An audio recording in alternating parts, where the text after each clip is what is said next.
I used to believe that our family was perfect. I am Mark Thompson, father of 2 children, IT consultant, and proud husband of the woman I loved more than myself. Okay, maybe I was wrong. Her name was Rachel. We met in college, fell in love over books and ramen noodles, and built a life together from scratch.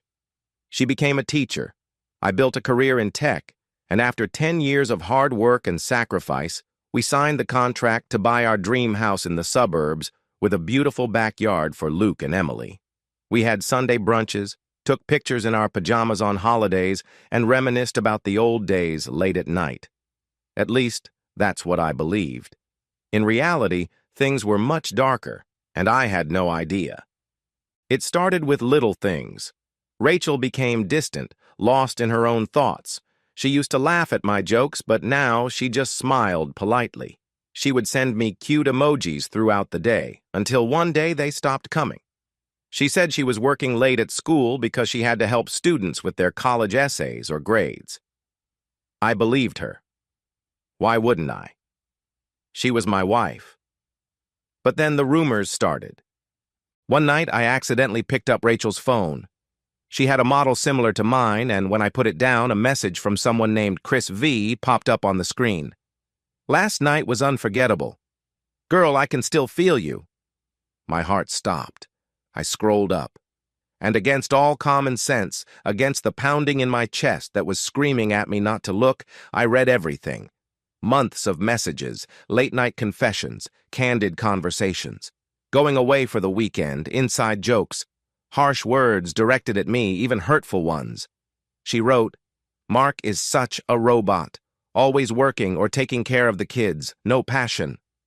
With you, Chris, I feel alive. I believe that we can still have a little life on this island. I don't see myself as a mother or a wife.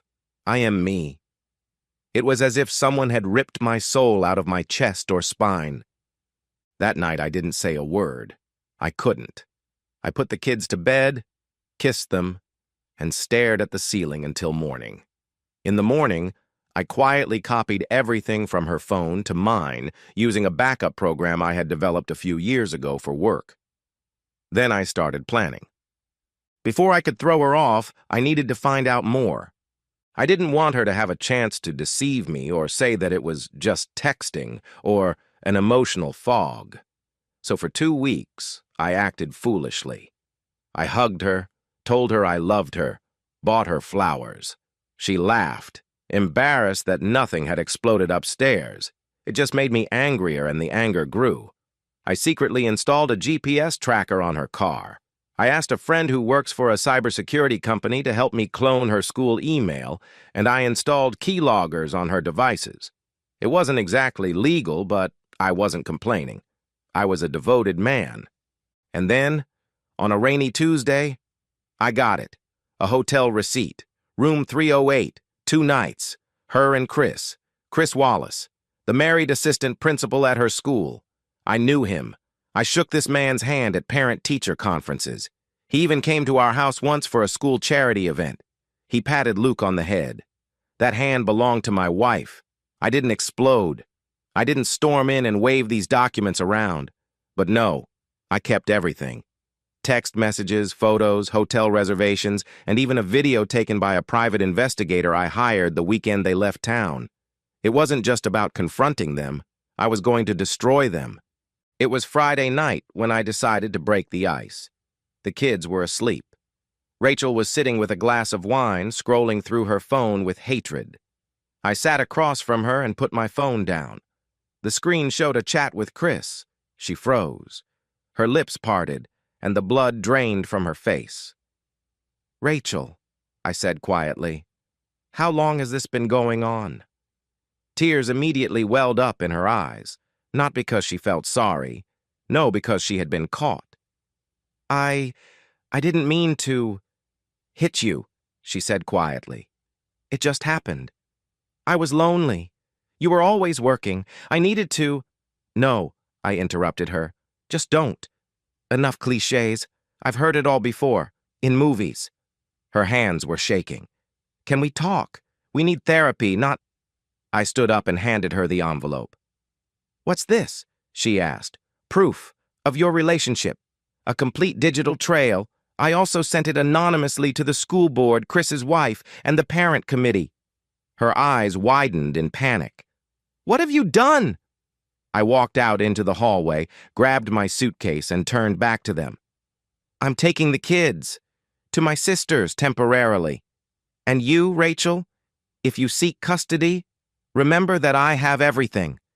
The consequences were devastating. Chris left a week later.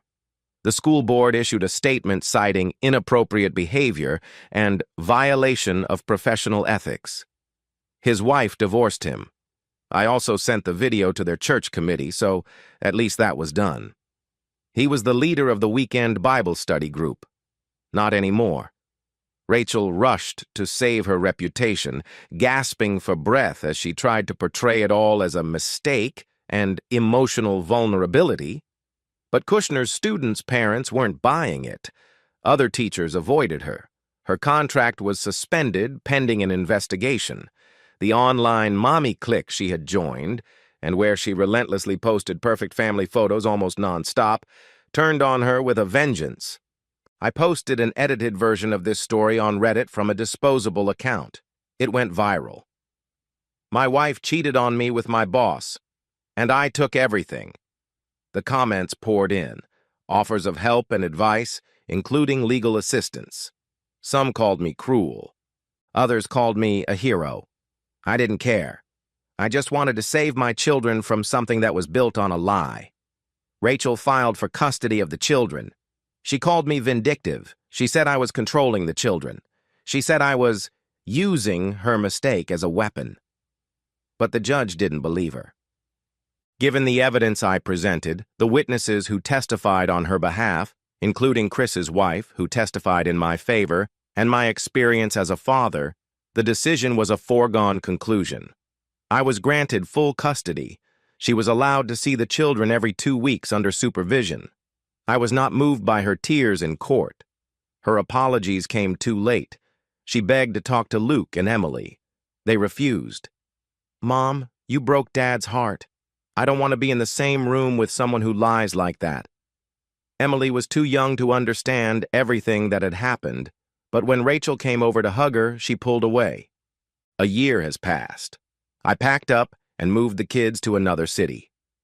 We live on a quiet cul-de-sac with nice neighbors. I now work from home and coach my son's soccer team.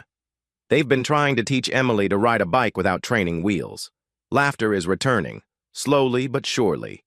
Rachel has tried to get her life back on track, but the scandal haunts her like smoke. She now works part-time. She's lonely. Chris moved across the country and now works in a warehouse. He lost his teaching license. Rachel sometimes sends me emails and sometimes asks if we can heal our wounds.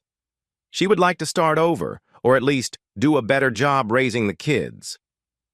I don't respond, because there are betrayals that cannot be forgiven. Infidelity isn't just about sex. It's about deception. It's about stealing moments of silence from your significant other, the nausea hidden behind a forced smile, the emptiness that stretches and fills your heart until, without you even noticing, love turns to hate. I didn't just lose my wife. I lost the life I believed could be real.